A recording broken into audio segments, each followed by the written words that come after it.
Good morning. Today is 5th of August 2017 and we are going to discuss the articles of The Hindu. सबसे पहले देख लेते हैं कौन कौन से आर्टिकल्स आज हम डिस्कस करने जा रहे हैं। पहला आर्टिकल यहां पे सुप्रीम कोर्ट के एक वर्डिक्ट के बारे में है। सुप्रीम कोर्ट ने अपना वर्डिक्ट दिया इल्लीगल माइनिंग के ऊपर में। काफी इंपॉर्टेंट पॉइंट्स हमें इस आर्टिकल से मिलेंगे। नीचे का जो आर्टिकल है वो भी काफी इंपॉर्टेंट है, क्रिस्पर टेक्नोलॉजी के बारे में, पेपर 3 के लिए इंपॉर्टेंट आर्टिकल है, इसे भी हम डिस्कस करेंगे। बीच का जो आर्टिकल है फिर से सुप्रीम कोर्ट के एक वर्डिक्ट के बारे में है। सुप्रीम कोर्ट ने आईपीसी सेक्शन 498(a) में अपना वर्डिक्ट दिया। सुप्रीम कोर्ट ने कहा कि जो भी दहेज रिलेटेड कंप्लेंट्स आती हैं, पुलिस उनको इन्वेस्टिगेट करने से पहले ये जो कंप्लेंट्स हैं वो फैमिली वेलफेयर यूनिट्स के पास में जाएंगी। तो सुप्रीम कोर्ट ने अपने वर्डिक्ट में कहा कि हर एक डिस्ट्रिक्ट के अंदर में फैमिली वेलफेयर यूनिट्स को एस्टैब्लिश किया जाए, जिनका काम होगा दहेज रिलेटेड कंप्लेंट्स को स्क्रूटनाइज करना, उनकी छानबीन करना। और अभी जयंती नटराजन जिन्होंने आर्टिकल लिखा वो सुप्रीम कोर्ट को इस वर्डिक्ट को क्रिटिसाइज कर रही हैं। तो इंपॉर्टेंट आर्टिकल है, इसे भी हम डिस्कस करेंगे। नीचे का जो आर्टिकल है वो वरुण गांधी के द्वारा लिखा गया है। काफी बार विधायक और सांसद जो है अपनी सैलरीज को काफी इंक्रीज कर लेते हैं, बढ़ा लेते हैं बिल पारित करके, उस चीज को क्रिटिसाइज कर रहे हैं वरुण गांधी। तो इस आर्टिकल को हम डिस्कस करेंगे। यहां पे आज सैटरडे है, ग्राउंड जीरो प्रकाशित होता है सैटरडे को। इंपॉर्टेंट आर्टिकल नहीं होता, काफी फैक्चुअल डिटेल्स होती हैं, तो इस आर्टिकल को हमने डिस्कस करेंगे। इसके अलावा इकोनॉमिक्स टाइम्स का एक इंपॉर्टेंट आर्टिकल हम डिस्कस करेंगे जो कि ट्राई और कंपटीशन कमीशन ऑफ इंडिया के बीच में जुरिस्डिक्शन को लेकर है। काफी उनके बीच में एक टर्फ वार चल रहा है, उस आर्टिकल को हम डिस्कस करेंगे इकोनॉमिक्स टाइम्स के। चलिए शुरुआत करते हैं। सबसे पहले सुप्रीम कोर्ट का जो वर्डिक्ट आया है इल्लीगल माइनिंग के बारे में, उसको डिस्कस कर लेते हैं। सरकार लैंड लीज पे देती है माइनिंग कंपनीज को। सरकार कहती है कि आप माइनिंग कर लीजिए, हम आपको लैंड दे रहे हैं, लेकिन कुछ लिमिटेशन सरकार रखती है कि एक लेवल के बाद में आप माइनिंग नहीं कर सकते उस एरिया के अंदर में। लेकिन माइनिंग जो कंपनीज हैं वो ज्यादा लालच के चलते बहुत ज्यादा इल्लीगल माइनिंग कर लेती हैं, यानी जो लिमिटेशन सरकार रखती है माइनिंग के ऊपर में उन लिमिटेशंस को फॉलो नहीं करती, और कई बार तो इन्वायरमेंट क्लियरेंस भी नहीं लेती। तो अब सुप्रीम कोर्ट ने आदेश दिया कुछ माइनिंग कंपनीज को जिन्होंने इल्लीगल माइनिंग करी थी। सुप्रीम कोर्ट ने उन कंपनीज को कहा कि आपकी इल्लीगल माइनिंग के चलते सरकार को बहुत ज्यादा नुकसान हुआ है, आप उस नुकसान की भरपाई करोगे, 100 के 100% पैसे आप वापस दोगे जो इल्लीगल माइनिंग आपने करी है, जिसकी वजह से सरकार को नुकसान पहुंचा है। समझ गए? यानी जितना भी नुकसान हुआ है सरकार को 100% नुकसान की भरपाई आप ही करोगे। ऐसा आदेश सुप्रीम कोर्ट ने दिया है। तो ये आदेश अपने आप में काफी सिग्निफिकेंट है, क्योंकि सेंट्रल गवर्नमेंट ने भी ये कहा था कि आप उनसे 30% पैसे मांग लीजिए, 100% मत मांगिए, 30% मांग लीजिए। लेकिन सुप्रीम कोर्ट ने कहा कि 30% क्यों मांग ले भाई, 100% इन्हीं से वसूलेंगे, इन्होंने ही नुकसान किया है। माइनिंग कंपनीज ने अपनी तरफ से काफी सारे आर्गुमेंट्स दिए। जैसे उदाहरण के तौर पे माइनिंग कंपनीज ने कहा कि हमें एनवायरमेंट क्लियरेंस लेने की आवश्यकता नहीं थी, क्योंकि जो हमारे ऑपरेशंस चल रहे हैं वो 1994 से पहले के चल रहे हैं। इन्वायरमेंट इंपैक्ट असेसमेंट जो ये आई थी वो 1994 में, यानी 1994 में आई थी। तो कई सारे माइनिंग कंपनीज की तरफ से इस प्रकार से आर्गुमेंट दिए कि हम तो बहुत पुराने ऑपरेशंस चला रहे हैं। लेकिन सुप्रीम कोर्ट ने कहा कि जब भी आप रिन्यूअल करा रहे थे तब तो आप एनवायरमेंट क्लियरेंस ले सकते थे ना। तो आपने जब भी रिन्यूअल काफी बार करवाया, लेकिन एनवायरमेंट क्लियरेंस आपने फिर भी नहीं ली।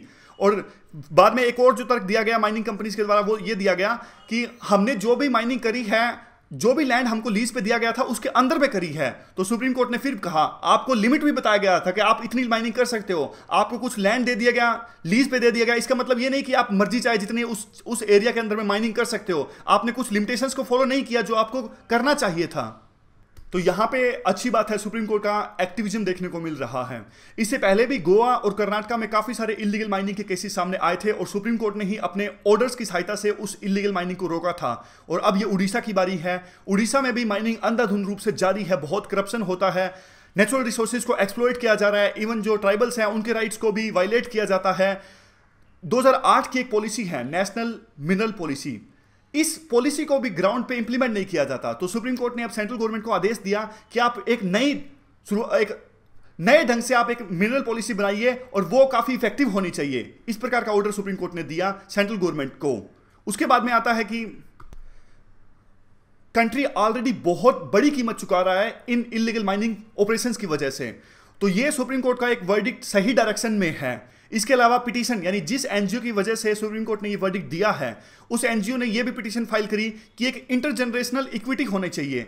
आने वाली जनरेशंस के लिए भी हम कुछ कंजर्वेशन कर सकें, उनके लिए कुछ बचा सकें, ऐसा कोई प्रोविजन होना चाहिए। हालांकि सुप्रीम कोर्ट ने माइनिंग के ऊपर में कुछ ऐसी लिमिट लगाई नहीं है, जो पहले से है वही है, अपनी तरफ से कुछ ऐसी लिमिट नहीं लगाई है। लेकिन फिर भी सुप्रीम कोर्ट का जो इशू है काफी कुछ हाईलाइट कर रहा है और इससे सरकार जो है वो और ज्यादा आप कह सकते हैं कि एक्शन लेगी। अब देखना ये होगा कि जो नई पॉलिसी सरकार बनाती है माइनिंग के ऊपर में उसमें क्या कुछ निकल के आता है। तो इस आर्टिकल में इतना ही है। चलिए अगला आर्टिकल अब डिस्कस कर लेते हैं, काफी इंपॉर्टेंट है अगला आर्टिकल भी। अगला आर्टिकल साइंस एंड टेक्नोलॉजी के लिए काफी इंपॉर्टेंट है। सबसे पहले इस आर्टिकल के बेसिक्स हम कवर करेंगे। हमारा शरीर कैसा होगा, रंग, रूप, ऑर्गन्स कैसे होंगे, सब कुछ एक ही बात पे डिपेंड करता है। हमारा डीएनए कैसे होगा। कई बार हमारे डीएनए में किसी तरह का डिफेक्शन भी पाया जाता है, जिसकी वजह से काफी गंभीर बीमारियां भी हो जाती हैं, जीन्स में म्यूटेशन पाया जाता है। तो अब एक टेक्नोलॉजी है क्रिस्पर टेक्नोलॉजी, जो ना सिर्फ डीएनए को एडिट कर सकती है, यानी उस पोर्शन को काट सकती है जहां पे डीएनए में डिफेक्शन है, बल्कि नया डीएनए भी ऐड कर सकती है उस जगह पे जहां पे डिफेक्शन है। तो गंभीर बीमारियों से बचा जा सकता है इस टेक्नोलॉजी की सहायता से, जिसका नाम है क्रिस्पर टेक्नोलॉजी। एग्जाम्पल की सहायता से समझते हैं। मान लीजिए किसी एम्ब्रियो में किसी तरह का डिफेक्शन है। एम्ब्रियो मतलब भ्रूण, यानी कंसीव करने के बाद में बच्चा जब 7 हफ्ते का डेवलप हो गया है, उस स्टेज को कहते हैं एम्ब्रियो।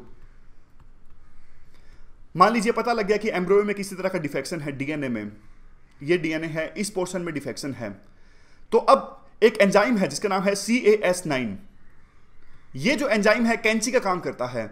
ये डीएनए का जो डिफेक्टेड पोर्शन है उसको काट सकता है। लेकिन अब इस कैंची को पता कैसे लगेगा, इस कैंची को कैसे पता लगेगा कि डीएनए का सिर्फ उतना उतना पोर्शन काटना है, कुछ कम ज्यादा कट गया तो प्रॉब्लम हो जाएगी। तो उसके लिए gRNA का यूज किया जाता है, यानी गाइडेड आरएनए।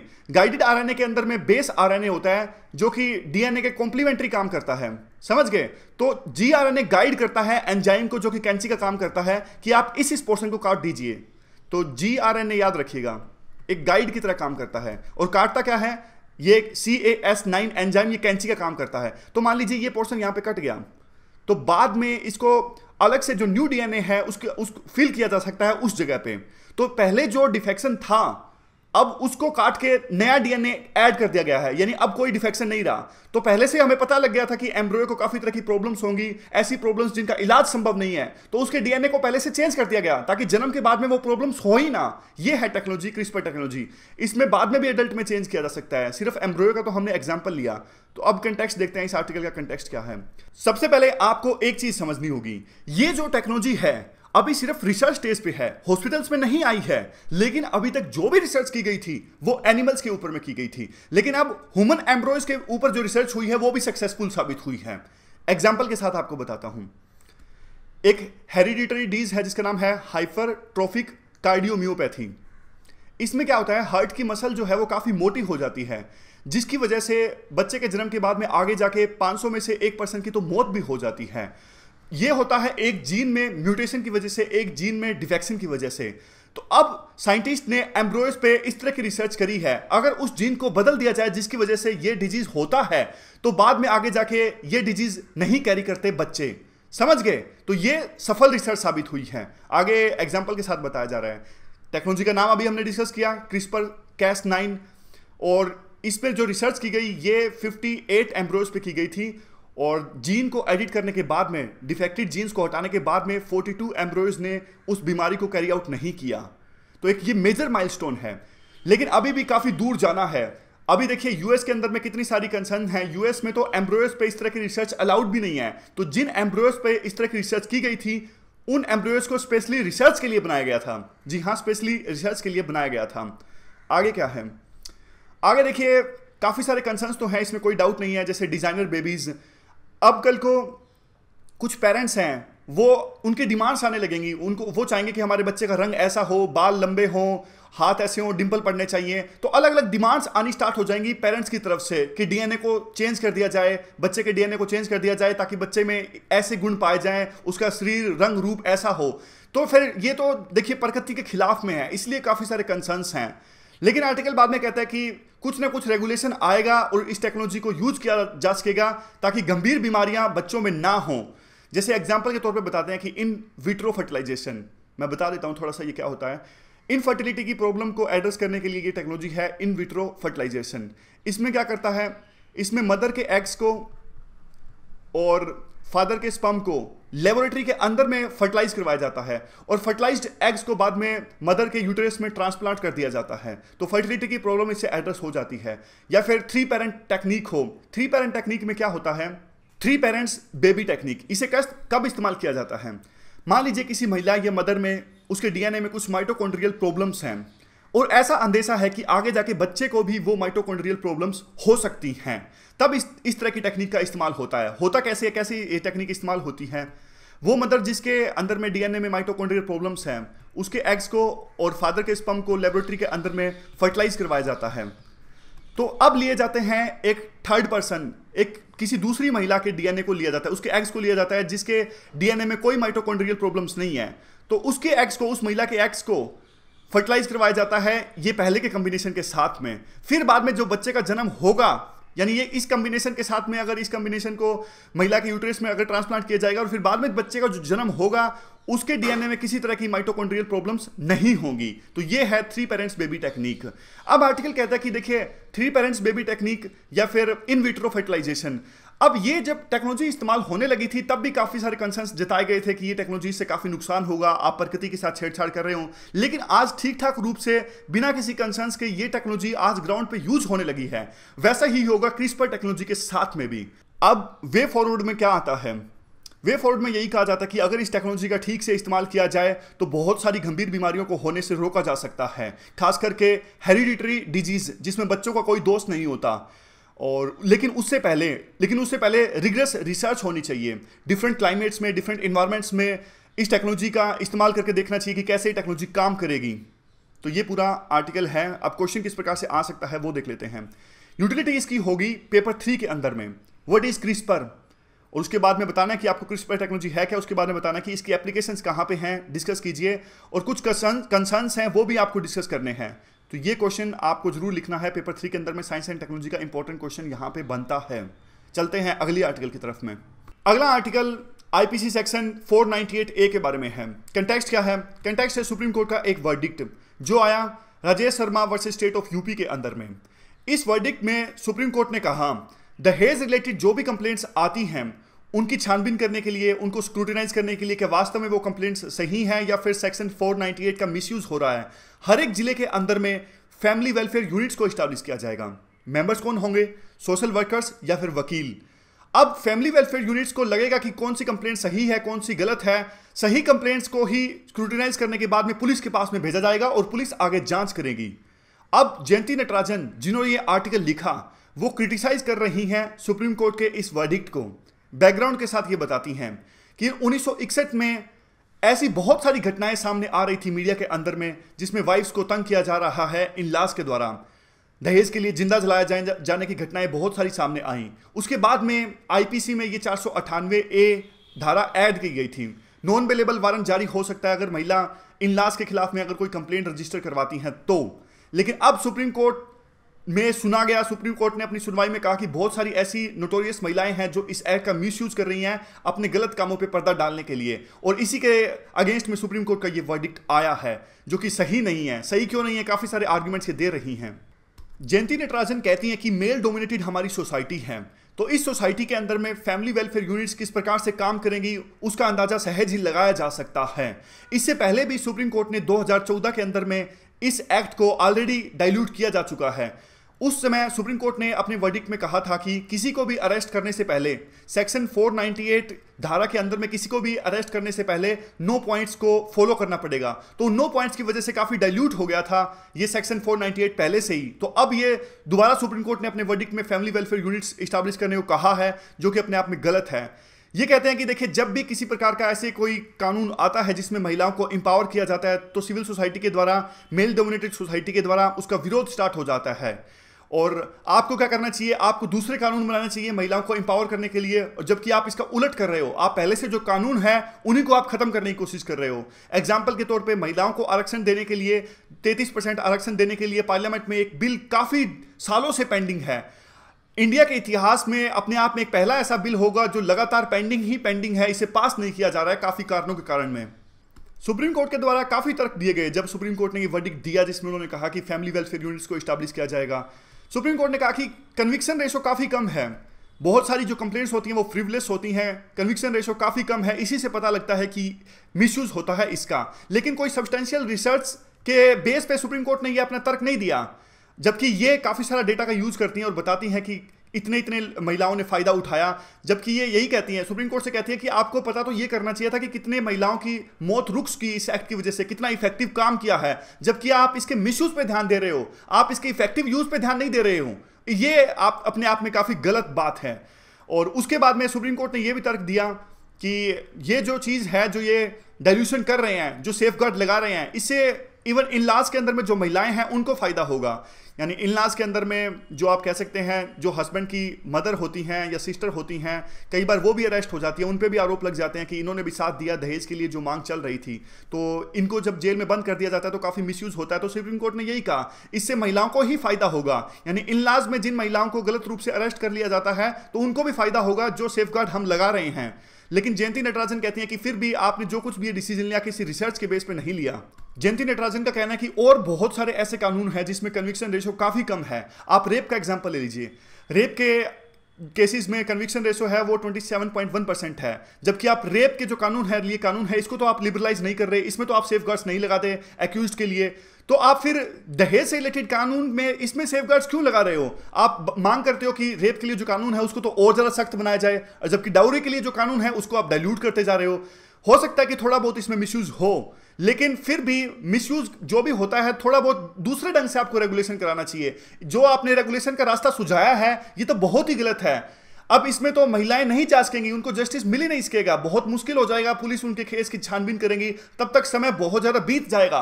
अगर आपको रेगुलेशन ही करना है तो कोई आप ठीक रास्ता अपनाइए, कुछ बैलेंस बनाइए। इस प्रकार से आप बैलेंस नहीं बना रहे हो, इस प्रकार से तो आप कानून को बहुत ज्यादा डाइल्यूट कर रहे हो। आगे फिर वे फॉरवर्ड में यही कहा जाता है कि सेक्शन 498A है ना सिर्फ रेलेवेंट है बल्कि बहुत ज़्यादा जरूरी भी है जेन्युइन विक्टिम्स को बचाने के लिए। इसलिए सुप्रीम कोर्ट को अपने वर्डिक्ट को फिर से रिकंसिडर करना चाहिए।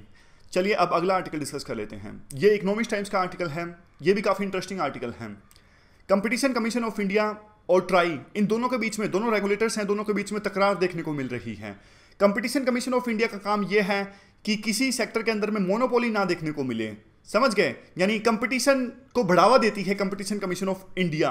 कोई कंपनी अपने पैसे का फायदा उठा के या अपनी डोमिनेंस का फायदा उठा के, ऐसा नहीं है कि दूसरी छोटी कंपनीज को वो दबा रही है, सप्रेस कर रही है, यह सब देखना है कंपटीशन कमीशन ऑफ इंडिया का काम। और ट्राई का काम तो आपको पता ही है, टेलीकॉम सेक्टर को रेगुलेट करना। टेलीकॉम सेक्टर में रिलायंस जियो के एंट्री के बाद में काफ़ी उथल पुथल देखने को मिली। शुरू में क्या रिलायंस जियो ने आरोप लगाया एयरटेल या फिर वोडाफोन जैसी कंपनीज पे कि वो हमें कनेक्टिंग पॉइंट्स नहीं प्रोवाइड कर रही हैं। कनेक्टिंग पॉइंट्स की सहायता से रिलायंस जियो से जो कॉल जाती थी वो एयरटेल या वोडाफोन पे कनेक्ट नहीं हो पाती थी, तो ये आरोप उन्होंने लगाया। तो यानी कंपटीशन को दबाया जा रहा है, वो नहीं चाहता कि रिलायंस जियो आगे बढ़े। इसके बाद में वोडाफोन और एयरटेल, इन्होंने भी आरोप लगाया रिलायंस जियो पे कि आप प्रीडेटरी प्राइसेस अपना रहे हो, आप इतने ज़्यादा अट्रैक्टिव प्राइसेस दे रहे हो कस्टमर्स को, आप जानबूझ के अपनी पैसे के दम पे आप मार्केट को डोमिनेट करना चाहते हो। तो इस तरह के आरोप लगाए वोडाफोन और एयरटेल ने रिलायंस जियो के ऊपर में। अब यहाँ पे देखिए, अब कंपटीशन कमीशन ऑफ इंडिया की एंट्री होती है। कंपटीशन कमीशन ऑफ इंडिया कहता है कि टेलीकॉम सेक्टर के अंदर में कंपटीशन को दबाया जा रहा है और हमारा कर्तव्य है कि हम इसमें दखल दें। लेकिन ट्राई ने इंकार कर दिया। ट्राई ने कहा कि टेलीकॉम सेक्टर को रेगुलेट करना हमारा काम है, इसलिए आप इस सेक्टर के अंदर में दखलंदाजी नहीं कर सकते। अब यहां पे एक एग्जांपल है, देखिए एग्जांपल ये है कि हॉस्पिटल्स को रेगुलेट करने का काम किसका होता है? हॉस्पिटल्स को रेगुलेट करने का काम होता है हॉस्पिटल स्टाफ का और एडमिनिस्ट्रेशन का। लेकिन अब हॉस्पिटल के अंदर में मान लीजिए अनफॉर्चुनेटली किसी पेशेंट की डेथ हो गई, तो और पेशेंट के जो रिलेटिव्स हैं वो हॉस्पिटल के अंदर में मारपीट करने लगे, तोड़फोड़ करने लगे, तो फिर पुलिस को बुलाया जाएगा नहीं बुलाया जाएगा? क्या तब भी यही कहेंगे कि हॉस्पिटल एडमिनिस्ट्रेशन पुलिस को यूं कहेगी कि नहीं, हॉस्पिटल को एडमिनिस्टर करना हमारा काम है, यहां पे जो कुछ होएगा हम उसकी देखरेख करेंगे? नहीं, ऐसा नहीं होता, पुलिस को बुलाया जाता है। ठीक उसी प्रकार से वैसे तो टेलीकॉम सेक्टर को रेगुलेट करने का काम ट्राई का है, लेकिन कंपटीशन कमीशन ऑफ इंडिया का तर्क यह है कि अगर कंपटीशन को दबाया जा रहा है तो हम तो आएंगे, हमारी ड्यूटी है। अब दूसरा तर्क देखिए ट्राई के द्वारा जो दिया जा रहा है। ट्राई कहती है कि ठीक है, आप आओगे, आप किस प्रकार से पता लगाओगे कि कंपटीशन को कम किया जा रहा है? अब आप इस बेस पे पता लगाते हो कंपटीशन को जब दबाया जा रहा होता है कि डोमिनेंस कंपनी कौन सी है, कौन से प्रिंसिपल्स पे कंपटीशन को दबाया जा रहा है। क्या आप इसमें एक्सपर्ट हो? आपको पता ही नहीं है इंटरनल चीजों का, तो आप ये पता ही नहीं लगा सकोगे किस प्रकार से कंपटीशन को दबाया जा रहा है, डोमिनेंट कंपनी कौन सी है, कौन सी प्रिंसिपल सही है, कौन सी गलत है। तो ये तर्क भी सही है। फिर आर्टिकल कहता है कि देखिए कंपटीशन कमीशन ऑफ इंडिया भी एक कैपेबल बॉडी है, बेसिक इकोनॉमिक प्रिंसिपल को फॉलो करके ये पता लगा सकते हैं कि कैसे कंपटीशन होता है और कैसे कंपटीशन को दबाया जा रहा है। तो लास्ट में यही बताया जाता है कि बहुत सारे रेगुलेटरी बॉडीज़ हैं, आपस में इस तरह की जो प्रॉब्लम्स हैं आती जाती हैं। जैसे कई बार सेबी और आरबीआई में भी प्रॉब्लम्स आती हैं कई चीज़ों को लेके, तो ये भी अपने आप में स्ट्रेंज प्रॉब्लम्स हैं कंपटीशन कमीशन ऑफ इंडिया और ट्राई के बीच में। तो मिल बैठ के जो भी चीज़ हैं उन पर समाधान निकाला जाए, और मेन मकसद तो यही है ना कि टेलीकॉम सेक्टर है वो तरक्की करे, वो डेवलप हो, और जहाँ भी गलत काम हो वो नहीं होना चाहिए। इसलिए ट्राई को और कंपटीशन कमीशन ऑफ इंडिया को कोऑर्डिनेशन के साथ में काम करना चाहिए। अगले आर्टिकल का कंटेक्स्ट क्या है? कंटेक्स्ट ये है कि तमिलनाडु विधानसभा के अंदर में एक बिल पारित किया गया जिसमें विधायकों की जो सैलरी है उसको बढ़ा दिया गया। इसी बात का विरोध कर रहे हैं, इसी मुद्दे पे ये पूरा आर्टिकल है। अब देखिए, एक तरफ तो तमिलनाडु के जो फार्मर्स हैं लगातार प्रोटेस्ट कर रहे हैं, वो कह रहे हैं कि बहुत जबरदस्त सूखा आया है और हमारे कर्ज माफ कर दिए जाएं। इस प्रकार की मांग उनकी तरफ से, फार्मर्स की तरफ से चल रही है काफी लंबे समय से। और दूसरी तरफ विधायक अपनी सैलरीज को बढ़ा रहे हैं। ये सिर्फ तमिलनाडु की बात नहीं है, बहुत सारे स्टेट्स में ऐसा देखने को मिलता है। महाराष्ट्र में सैलरी बढ़ाई गई, और पार्लियामेंट में भी इस तरह के जो प्रस्ताव हैं वो टाइम टू टाइम आते रहते हैं, जो कि अपने आप में सही नहीं है। शुरू में वरुण गांधी के द्वारा लिखा ये आर्टिकल है, शुरू में कहते हैं आज़ादी के बाद से तो ठीक ठाक शुरुआत हुई। कई सारे ऐसे एमपीज थे, जैसे उड़ीसा के विशंबर दास, उसमें 45 रुपये तनख्वाह मिलती थी, तो उन्होंने मना कर दिया। वो कहते थे कि मुझे सिर्फ 25 रुपये की आवश्यकता है, इसके बाद में मुझे आवश्यकता नहीं है। इवन आज़ादी के बाद में 6 महीने तक तो जो सांसद हैं उनके द्वारा सैलरी भी नहीं ली गई थी। लेकिन धीरे धीरे इस प्रकार से जो लालच है सैलरी के लिए वो बढ़ता ही जा रहा है, जबकि काम होता नहीं है। विधानसभा के अंदर में प्रोसीडिंग्स देख लीजिए, कितनी ज़्यादा डिसरप्शन देखने को मिलती है। बिल्स जो होते हैं उनको स्क्रूटिनाइज नहीं किया जाता है। डिफरेंट कमेटीज इस्टेब्लिश की जाती है विधानसभा के अंदर में या पार्लियामेंट के अंदर में बिल्स को स्क्रूटिनाइज करने के लिए, चर्चा करने के लिए, लेकिन स्क्रूटिनाइज किया ही नहीं जाता। कोई चर्चा नहीं होती, कुछ बातचीत नहीं होती। जिस चीज़ के लिए, डिबेट करने के लिए ये सब विधानसभा या फिर सांसद, ये जो पार्लियामेंट है वो बनाए गए थे, जब डिबेट ही नहीं होती तो क्या पर्पज़ वो सर्व कर रहे हैं वहाँ पे। तो इसी के रिगार्डिंग में वो मांग कर रहे हैं कि एक इंडिपेंडेंट कमीशन होना चाहिए। अभी क्या है, जो अगर मान लीजिए विधानसभा है तो विधानसभा के अंदर में जो विधायक हैं वो खुद ही तय कर रहे हैं कि उनकी सैलरी कितनी होगी। पार्लियामेंट है तो सांसद खुद ही तय कर रहे हैं कि उनकी सैलरी कितनी होगी, जबकि एक इंडिपेंडेंट कमीशन होना चाहिए जो कि डिसाइड कर सके। आर्टिकल कहता है कि बात ये नहीं है कि उनकी सैलरी बढ़नी चाहिए कि नहीं बढ़नी चाहिए, बात ये है कि डिसाइड कौन करेगा, आप डिसाइड करोगे या फिर एक इंडिपेंडेंट अथॉरिटी डिसाइड करेगी। यह तर्क बिल्कुल गलत है। कई बार ऐसा तर्क दिया जाता है कि उनकी सैलरी जो है प्राइवेट कंपनीज के हिसाब से होनी चाहिए। अगर प्राइवेट कंपनीज से के हिसाब से आपको सैलरी लेनी है तो यहाँ क्या आप पब्लिक सर्विस करने आए हो या फिर सैलरी लेने आए हो? पब्लिक सर्विस करने आए हो तो आप इस प्रकार से अपनी 3-3 लाख सैलरी क्यों ले रहे हो? आपका मेन मकसद यही है कि जो फंड्स आपको दिए जाते हैं गवर्नमेंट के द्वारा उसको यूज करना, वहां पे विकास करवाना। 3 लाख रुपए आपकी सैलरी क्यों चाहिए? तो इसी चीज के लिए रिगार्डिंग में आया पूरा का पूरा आर्टिकल। 4-5 पॉइंट्स मेनली इंपॉर्टेंट है। वे फॉर्वर्ड में यही बनता है कि एक इंडिपेंडेंट कमीशन इस्टेब्लिश किया जाए, और बाकी जो पॉइंट्स हैं यही हैं। काफी सारा इसमें डेटा दिया हुआ है, अफ्रीका के कंट्रीज का डेटा दिया हुआ है, जैसे नाइजीरिया, वहाँ पे प्राइम मिनिस्टर जो है 10 गुना सैलरी ले रहे हैं। तो इस प्रकार से डिफरेंट स्टेट्स का भी डेटा दिया हुआ है। वो डेटा इतना सारा याद रखने की आवश्यकता नहीं है। पॉइंट्स जो इंपॉर्टेंट है वो हमने डिस्कस किए हैं। आगे एक एथिक्स का क्वेश्चन जो आपको अटेम्प्ट करना है आज, ये आप केस स्टडी अटेम्प्ट कीजिए। काफ़ी इंपॉर्टेंट केस स्टडी है ये, एथिक्स की 2015 में आई थी, यूपीएससी ने पूछी थी, तो इसको आप अटेम्प्ट कीजिए। काफ़ी कुछ सीखने को मिलेगा इस केस स्टडी से। तो आज की डिस्कशन में बस इतना ही। Thank you very much for discussion.